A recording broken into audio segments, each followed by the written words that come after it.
বিএনপির চেয়ারপারসন ও সাবেক তিনবারের প্রধানমন্ত্রী দেশনেত্রী বেগম খালেদা জিয়ার সুস্থতা কামনায় আমিন শিল্প অঞ্চল ৪৩ নং সাংগঠনিক ওয়ার্ডে দোয়া মাহফিল অনুষ্ঠিত হয়েছে।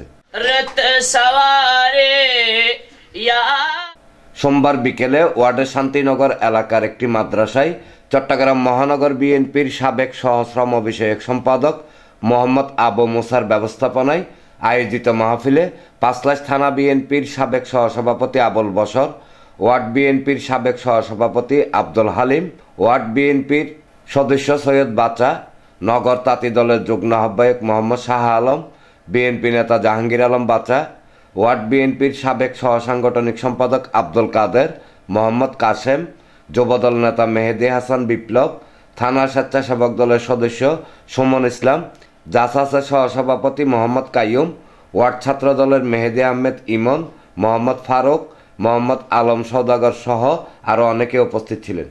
এই মাদ্রাসার ছাত্রছাত্রীর কাছে আমাদের দেশের তিনবারের সাবেক প্রধানমন্ত্রী এবং আপুসীন দেশনেত্রী বেগম খালেদা জিয়ার সুস্থতা কামনায় আপনাদের কাছে দোয়া চেতে এসেছি।